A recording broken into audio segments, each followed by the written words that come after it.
Well, good morning, everybody. Thank you all for coming today. I know many of you have traveled long distances to be here with us, and I'm really, really grateful and appreciate you coming. When we launched Lifewide Education 2 years ago, one of our goals was to support the people working in higher education who are helping learners develop themselves through all their experiences. Our ambition was to try and bring people together to share their experiences and perspectives. So today really is partial realization of that ambition, and we hope it's the first of many such events. A conference is a process, not an event. It requires planning and designing and organizing and promoting over a long period of time. And it requires relationships to be made with people who are contributing and conversations about and around the contributions. And for the contributors, it requires them to invest time and effort in preparing their talk so their personal knowledge can be shared. And for those of us who are here today, it involves us engaging in the unfolding narrative of contributing our own perspectives to this narrative. And thanks to Wi-Fi connectivity, we can engage with others who can't be here today. And you can see the connections on the first slide there.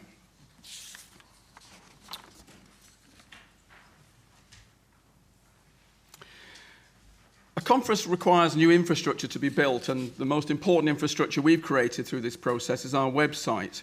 And it's hosting quite a lot of new resources, including all the speaker presentations and some background articles.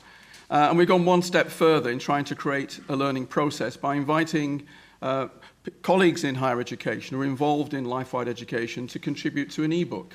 And I hope that many of you have had a chance to have a look at that ebook. The response was fantastic. And last week, we published the first 18 chapters of Lifewide Learning and Education in universities and colleges. And 30 people contributed to the book, and 19 of you are here today. So please come and shake my hand at some point in the day. I think it speaks volumes for your commitment to this whole issue of Lifewide learning. But the book is also a process, and we want to continue developing it after this conference. And I hope that some of you who've not contributed yet will go away feeling, yeah, I want to get involved in that ebook project. So please come forward and tell me about your own award schemes.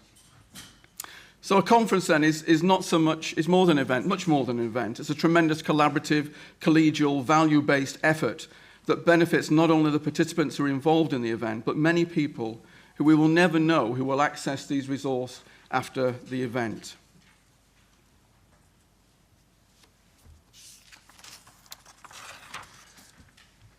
There are, I'm sure, many reasons why we are here today, but I think one of them that unites us all is that we share a belief that there is something important in the idea of Lifewide learning, that who we are and who we become is determined not only by the work we do every day, but by every aspect of our involvement in life, and that our lifelong development as a person is in some way the accumulation, connection, integration of all our identities in all the places, spaces, contexts, and situations that we inhabit.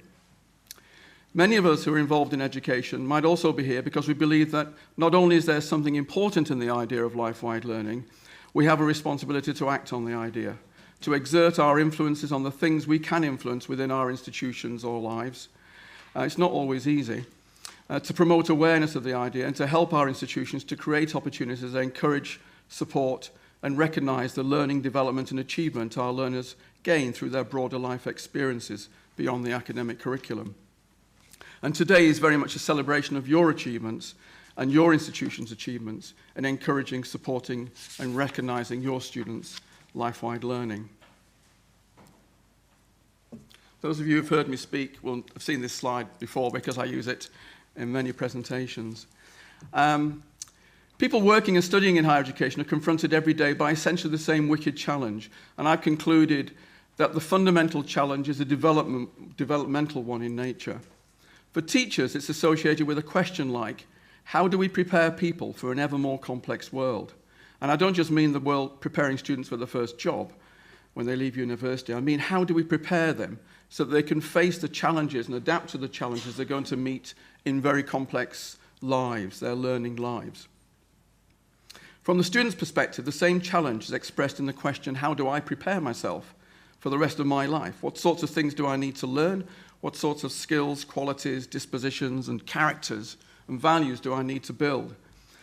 What sort of experience do I need to have in order for me to develop in these sorts of ways? So it's quite a complex question. Preparing for a lifetime of learning and developing needs to be so much more than just studying an academic curriculum.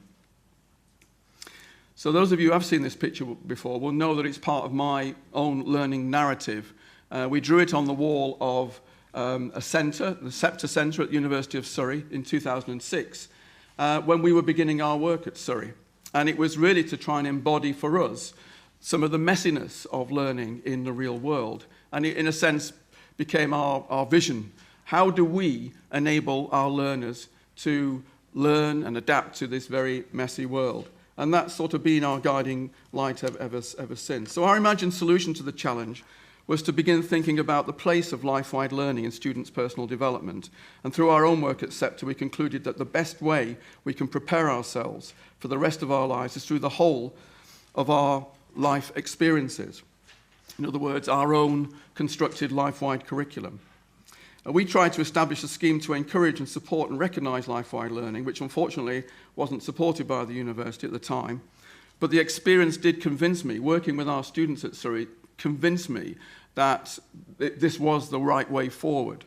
And in a sense, the fact that we then moved on from there ultimately led to the formation of the Lifewide education community. But fortunately, many institutions did accept the idea and embrace the idea, and there are now over 80 schemes in operation. Harriet will be talking about those later. So within UK higher education as a whole, I think there's been a profound change, and we are moving in the direction which is really embracing this idea.